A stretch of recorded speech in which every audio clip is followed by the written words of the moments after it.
Salam damai sejahtera buat kita semuanya. Kali ini kita akan membahas korban perang antara pasukan Israel dengan pasukan Hamas yang berkaitan dengan darah dan juga ajaran saksi Yehova. Serangan Hamas pada tanggal 7 Oktober 2023 pada 1 tahun lebih yang lalu yang dianggap sebagai pemicu perang antara IDF, pasukan Israel, yang kemudian melawan pasukan Hamas, di mana pasukan Hamas ini oleh beberapa negara dianggap sebagai teroris.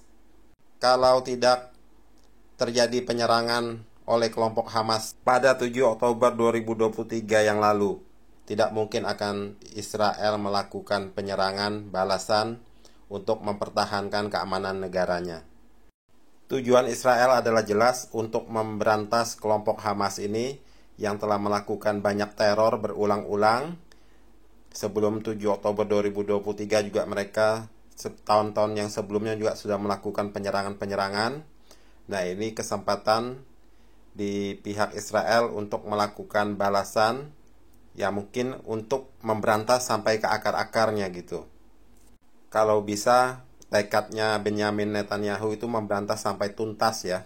Sehingga pasukan Israel ini menyerbu Gaza, sehingga terjadi kehancuran-kehancuran dan banyak korban jiwa, baik itu di pihak tentaranya IDF maupun juga Hamas maupun rakyat-rakyat sipil mungkin yang ikut terkena dampak. Itulah kalau manusia tidak mau hidup berdampingan, tidak hidup mau bersama-sama aman. Kenapa ini pasukan Hamas selalu melakukan penyerangan terhadap Israel, padahal semuanya dulunya itu sudah terjadi perjanjian damai, tapi tetap saja dilanggar oleh Hamas. Mengapa manusia tidak mau hidup secara damai berdampingan, tapi mau mengutamakan kepentingan dan golongan dan kelompok pemahamannya tertentu yang diperjuangkan walaupun nyawa taruhannya. Kita tahu bahwa peperangan antara pasukan Israel IDF melawan pasukan Hamas sudah berlangsung lebih dari setahun. Nah, itu banyak menimbulkan korban, baik itu luka, cacat, maupun kematian. Korban yang lukanya parah, yang banyak mengeluarkan darah, ini tentu perlu mendapatkan pertolongan transfusi darah, juga membutuhkan orang-orang yang mau mendonorkan darahnya. Pertanyaannya, apakah dengan menerima donor darah, transfusi darah, itu adalah baik dan boleh dilakukan baik itu oleh pihak Hamas maupun oleh pihak Israel? Sedangkan kalau menurut hukum Yahudi itu mereka tidak boleh makan darah. Nah, ini ada pertanyaan, apakah dengan transfusi darah itu adalah termasuk memakan darah yang dilarang di dalam hukum Taurat? Kemarin saya ada bahas bahwa orang Kristen tidak boleh makan darah karena itu jelas ayatnya di Kisah Para Rasul 15 ayat 28 sampai 29. Sebab adalah keputusan Roh Kudus dan keputusan kami. Saya sudah jelaskan kan pada video yang kemarin. Ini adalah keputusan Roh Kudus dan keputusan kami, yaitu keputusan para rasul untuk bangsa-bangsa di luar Israel yang mau percaya kepada Tuhan Yesus. Ini adalah keputusan Roh Kudus yang tidak boleh diganggu-gugat oleh pendapat ayat manapun, karena ini ayat yang spesifik, ayat yang khusus untuk membahas makanan. Sebab adalah keputusan Roh Kudus dan keputusan kami, supaya kepada kamu jangan ditanggungkan lebih banyak beban daripada yang perlu ini. Kamu harus menjauhkan diri dari makanan yang dipersembahkan kepada berhala, dari darah, dari daging binatang yang mati dicekik, dan dari percabulan. Jikalau kamu memelihara diri dari hal-hal ini, kamu berbuat baik. Sekianlah selamat. Jadi itu adalah keputusan yang final dari keputusan Roh Kudus. Tidak boleh diganggu-gugat, dikotak-atik dengan comot ayat yang lain untuk mensahkan bahwa makan darah itu boleh.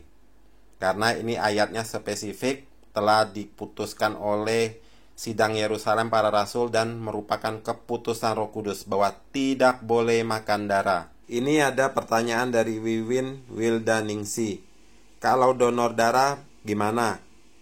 Apalagi donor dari kaum pagan yang bukan orang percaya. Bolehkah? Mohon pencerahannya. Ini seperti yang prajurit yang terluka tadi. Kalau misalkan dia lukanya sangat serius dan banyak mengeluarkan darah dan perlu transfusi darah. Apakah transfusi darah sama dengan makan darah? Ya kan tidak kan? Kalau makan, minum lewat mulut. Kalau transfusi itu beda. Bukan untuk memuaskan keinginan kita. Darah itu yang kita butuhkan untuk transfusi itu adalah untuk ada kehidupan, supaya bisa bertahan hidup. Kecuali kalau ada darah imitasi yang bisa dipakai, misalkan sirup bisa dijadikan pengganti darah. Nah, mungkin kita pakai sirup tuh, sirup yang bisa jadi darah, yang fungsinya sama seperti darah, tapi kan nggak ada. Atau kecap yang bisa menggantikan darah, kan nggak ada. Darah ya tetap harus diganti dengan darah. Untuk mencegah kematian perlu pengorbanan darah. Sama seperti Tuhan Yesus menebus kita, Dia mengorbankan darahnya untuk menyelamatkan kita. Kalau donor darah adalah hanya memberi sedikit, dan itu dilakukan dengan ikhlas, tidak membahayakan hidupnya. Tujuannya adalah untuk menolong sesama. Itu adalah sifat ilahi. Tidak memandang manusianya dari mana, berdosa atau tidak, suci atau tidak. Tapi orang yang melakukan donor darah itu adalah perbuatan yang baik, yang mengerti bahwa darah yang dia sumbangkan adalah bisa menolong orang yang memerlukan untuk bisa bertahan hidup. Walaupun sebenarnya nyawa manusia adalah di tangan Tuhan, tapi dengan donor darah, dengan pemberian darah, transfusi darah, itu salah satu sarana untuk supaya manusia bisa bertahan hidup. Jadi tidak ada yang salah. Walaupun orang Kristen yang percaya kepada Tuhan Yesus tidak boleh makan darah seperti yang di Kisah Para Rasul 15 tadi. Tapi untuk donor darah dan transfusi darah itu boleh, karena untuk berbuat kebaikan, bukan untuk memuaskan hawa nafsu. Kalau makan darah itu adalah untuk memuaskan hawa nafsu kita, karena masih banyak makanan yang lain selain darah. Tapi kalau untuk transfusi darah itu satu-satunya pilihan, tidak bisa digantikan dengan yang lain. Saya punya teman, dia adalah seorang saksi Yehova, percaya kepada pengajaran saksi Yehova. Saya tanya dia, apa di pengajaran saksi Yehova boleh makan darah? Dia bilang tidak boleh. Bahkan katanya ini, untuk donor darah pun transfusi darah tidak boleh. Katanya itu sama saja dengan makan darah katanya. Jadi kalau ada kecelakaan, orangnya luka parah, banyak mengeluarkan darah, sekarat, ya mereka tidak boleh transfusi darah, tidak boleh terima darah. Itu ya, banyak kepercayaan, pemahaman yang bermacam-macam di dalam dunia ini. Tapi kita dengan hikmat Tuhan, kita tahu mana yang baik dan mana yang tidak baik. Saya akan ulangi video yang kemarin, mungkin ada Bapak Ibu yang tidak mendengar, untuk lebih bisa memahami tentang masalah darah ini. Itu di komentar banyak yang protes, maksudnya boleh makan darah, karena mereka pakai ayat-ayat yang lain diambil untuk membantah apa yang telah saya sampaikan. Saya tetap berpegang teguh kepada firman Tuhan yang sudah jelas melarang makan darah. Itu di sidang Yerusalem hasilnya, di Kisah Para Rasul 15 itu, bahwa itu adalah keputusan Roh Kudus, tidak boleh makan darah. Dan kalau ada ayat yang lain yang kalian ambil itu untuk mensahkan bahwa boleh makan, semuanya boleh dimakan gitu. Sekarang ada firman Tuhan yang di Kisah Para Rasul 15 itu, yang di sidang Yerusalem itu ada yang dengan jelas mengatakan tidak boleh. Sekarang saya tanya, Masa firman Tuhan saling bertolak belakang? Sama seperti waktu di Taman Eden, Adam dan Hawa. Tuhan bilang, semua boleh kamu makan. Semua buah-buahan yang ada di taman ini, semua boleh kamu makan. Tapi yang di tengah itu jangan dimakan ya. Cuma satu itu doang larangnya. Yang di tengah itu jangan kamu makan. Sama seperti yang ayat-ayat yang kalian ambil-ambil itu, semua boleh. Boleh makan, nanti habis makan kan buangnya di jamban juga. Apa yang masuk dalam mulut itu tidak haram, tidak menajiskan. Yang keluar dari mulut itu yang menajiskan, jadi boleh makan gitu. Tapi kan ada ayat juga yang melarang, tidak boleh makan darah. Kalian kan tahu, Roh Kudus itu adalah Roh Allah, Roh yang suci yang akan memimpin kita pada kebenaran Tuhan, kepada segala kebenaran firman-Nya. Jika sidang Yerusalem itu adalah keputusan Roh Kudus yang menyatakan bahwa tidak boleh makan darah, kenapa kalian ambil ayat-ayat yang lain? Itu kan hasil sidang itu untuk bangsa-bangsa di luar Israel yang mau percaya kepada Tuhan Yesus. Semua kamu boleh makan, cuma hanya beberapa itu saja yang dilarang untuk tidak boleh dimakan. Apa sampai sini kurang jelas gitu penjelasannya? Tidak mungkinlah firman Tuhan itu saling bertentangan, saling bertolak belakang. Cuma kita memahaminya sepenggal-sepenggal, kita harus tahu secara keseluruhannya. Jika keputusan Roh Kudus di sidang Yerusalem itu adalah melarang untuk makan darah, terus kalian tidak mau dengar, kalian pakai ayat yang lain, seperti yang tadi saya bilang itu. Kalian menyangka itu ayat yang bisa mendukung, mentolerir bahwa makan darah boleh. Tapi ada ini yang keputusan Roh Kudus yang melarang tidak boleh. Terus kalian ngebantah. Kira-kira itu menjadi durhaka nggak ya? Saya tidak menghakimi. Cuma saya tanya. Itu udah jelas-jelas disebut keputusan Roh Kudus. Terus kalian melanggar gitu, makan. Kira-kira durhaka nggak melawan Roh Kudus gitu? Mungkin kalian nggak terbuka kan selama ini, mungkin dapat pengajaran dari mana gitu. Nah sekarang dikasih tahu nih. Jangan, ini ada ayatnya, ada firmannya tegas jelas untuk bangsa-bangsa di luar Israel tidak boleh makan darah. Itu capek-capek itu para rasul-rasul itu sidang untuk memutuskan gimana Tuhan nih untuk mereka yang di luar bangsa Israel, orang-orang yang mau percaya kepadamu. Nah, mereka bersidang, mereka itu baru dipenuhi dengan Roh Kudus, mendapat baptisan Roh Kudus, pencurahan Roh Kudus. Roh Kudus itu yang memimpin mereka, sehingga mereka berkata, keputusan kami adalah keputusan Roh Kudus, titik. Tekok palu itu kalau di sidang hakim tuh, keputusannya udah final. Kalau kalian mau langgar, mau lawan ya silakan, ya kan? Itu kan kebebasan seperti Adam dan Hawa tempo hari waktu di Taman Eden, waktu zaman dulu itu.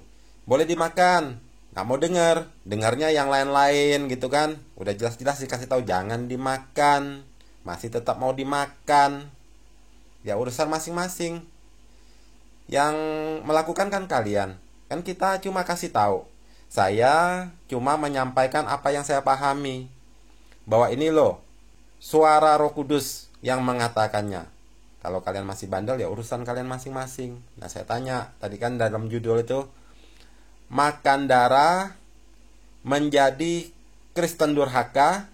Durhaka nggak kalau melawan Roh Kudus, keputusan Roh Kudus, ketetapan Roh Kudus untuk kalian bangsa-bangsa yang di luar Israel? Ya jawab sendiri, saya bukan menghakimi, saya cuma tanya tok. Gitu, jelas ya. Jangan ngatain nanti, wah menghakimi. Nggak menghakimi, saya cuma kasih tahu ada. Mungkin kalian kalau nggak tahu, nggak kebuka pikirannya, pemahamannya selama ini loh. Udah dijelasin kemarin kan panjang lebar. Nah ini ditambah lagi penjelasannya, ditekenin. Nah, jadi keputusan di tangan masing-masing. Kalian makan darah, apa untungnya bagi saya, apa ruginya bagi saya, ya kan? Tidak ada, cuma saya yang ngerti firman ini. Firman itu tidak mungkin bertolak belakang.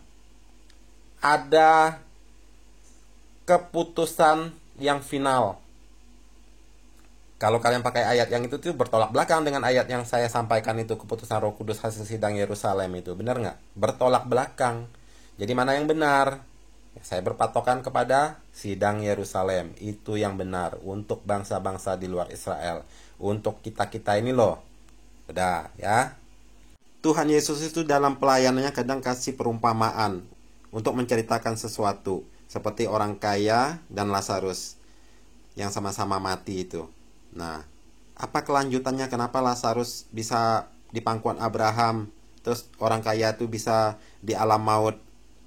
Nah, itu kan kita tidak mengerti. Nanti mungkin akan saya ceritakan tentang cerita Lazarus dan orang kaya. Kenapa mereka bisa begitu? Yang satu selamat, yang satu tidak. Tidak ada penjelasan yang cukup dari Tuhan Yesus tentang hal itu kan? Nah, ini sama. Semua boleh dimakan. Tapi ada penjelasannya yang menyusul. Karena kita harus memahami seluruh Alkitab itu secara keseluruhan. Apa poinnya gitu. Ada ayat-ayat yang kalian sebut-sebut tadi itu kan. Masing-masing tuh menyebut macam-macam ayat itu untuk mendukung boleh dimakan itu. Tapi kan tidak termasuk dengan darah. Semua boleh dimakan. Semua buah yang di taman ini boleh dimakan. Tapi yang di tengah jangan. Nah, itu sama. Semua yang masuk dalam mulut tidak menajiskan. Tapi apa yang keluar dari mulut itu yang menajiskan. Itu bicara lain. Karena itu bicara makan pakai tangan yang tidak dicuci, yang tidak dibasuh. Tidak termasuk makanan darah itu loh maksudnya. Penegasannya bukan di situ. Udah ya. Kalau masih belum jelas juga terlalu. Saya punya cerita nih. Kalau di daerah saya itu, kalau lagi musim panas gitu ya. Terus panasnya agak lama gitu. Tiba-tiba hujan besar gitu. Petir lah apa geledek gitu kan. Nah, itu nggak lama itu ada tumbuh jamur itu, musim jamur di hutan-hutan. Nah, itu tempo hari adik saya sama beberapa orang gitu pergi ke hutan cari jamur. Ternyata musimnya baru tumbuhnya sedikit. Nah, dia dapat tuh bawa pulang. Karena dapatnya nggak banyak, sedikit, dimasaknya kan ada berapa jenis jamur tuh, dimasak sekaligus campur. Karena dikit gitu. Setelah dimakan, ternyata itu muntah-muntah, maaf nih, berak-berak ya, muntaber gitu. Sampai masuk rumah sakit, dirawat itu. Nah, saya tanya, semua boleh dimakan? Katanya, makan aja. Itu jamurnya jamur baik dimakan. Semua yang dia petik itu baik dimakan. Cuma, katanya, masaknya nggak boleh dicampur aduk beberapa jenis jamur. Karena dia punya zat itu kan masing-masing tuh. Jadi dicampur aduk itu, jadinya ada membuat suatu racun gitu. Nah, itu masalahnya. Jadi kalau kita bilang, wah, semua makanan boleh dimakan. Nah, makan dah itu yang jamur yang beracun itu, yang dicampur aduk itu. Itu jamur yang baik dimakan itu. Nah, kalau bagaimana kalau jamur yang tidak baik dimakan, yang ada benar-benar racun? Satu jenis jamur tapi beracun gitu. Nah, kalau kita bilang semua boleh dimakan, ya makan aja. Makan yang bagaimana yang boleh dimakan? Kan ada aturannya gitu loh. Terus misalkan ada orang yang udah tidak punya harapan hidup, udah stres gitu kan. Udah putus asa. Udah dia bikin kopi tuh secangkir besar. Terus dikasih baygon tuh. Dikasih baygon, ya kan? Nah, terus dia pakai itu ayat yang kalian, ya Pak, itu semua boleh dimakan. Nah, itu kan ngomong bodohnya nih. Nah, diminum dah itu. Ada ayatnya, dia bilang ini Tuhan. Aku pakai ayat ini aja lah untuk menempuh hidupku. Menempuh hidupku gitu. Dia pakai ayat itu. Ya, gimana? Dipakai itu ayatnya yang sembarangan itu tuh. Dipakai. Terus habis diminum, ya kan? Kasih baygonnya yang banyakan gitu. Nah, biar lebih manjur gitu. Pakai ayat itu maksudnya. Semua boleh dimakan untuk menghilangkan segala kesusahan hidupnya. Terus katanya apa yang masuk tidak menajiskan. Apa yang keluar yang menajiskan? Nah, itu mulutnya dilakban tuh, habis diminum dilakban rapat-rapat ya kan, biar nggak ada yang keluar. Nah, menggenapi itu ayat itu. Nah, itu kan namanya kita ngomong bodoh gini. Udah jelas-jelas Tuhan itu akan membuka pikiran kita untuk kita bisa mengerti firman-Nya. Tidak bertolak belakang firman Tuhan itu. Cuma kita mengartikannya yang mungkin belum sampai ke sana. Kita cuma comot ayat, comot sini untuk membantah. Nggak mungkin kan bertolak belakang firman Tuhan. Coba direnungin. Bisa nggak yang satu bilang, wow boleh makan, tapi yang satu ngelarang, nggak boleh dimakan. Ya kalian mau pilih yang mana? Sedangkan keputusannya untuk bangsa-bangsa lain di luar Israel tuh, itu hasil sidang Yerusalem, keputusan Roh Kudus. Gitu ya. Kiranya Tuhan akan membuka pikiran kita supaya kita mengenal Dia, percaya kepada Dia itu tidak sembarangan, tidak sembrono. Di dunia ini banyak penyesat-penyesat. Saya berbicara di dalam kebenaran firman Tuhan. Kalau kalian masih tidak mengerti, ya tidak apa boleh buat. Saya hanya sama seperti kalian. Saya orang bodoh. Cuma saya mau Tuhan ajarkan saya lewat Roh-Nya yang kudus untuk saya bisa mengerti tentang kebenarannya dan bisa hidup di dalamnya. Kiranya Tuhan Yesus memberkati kita semua. Amin.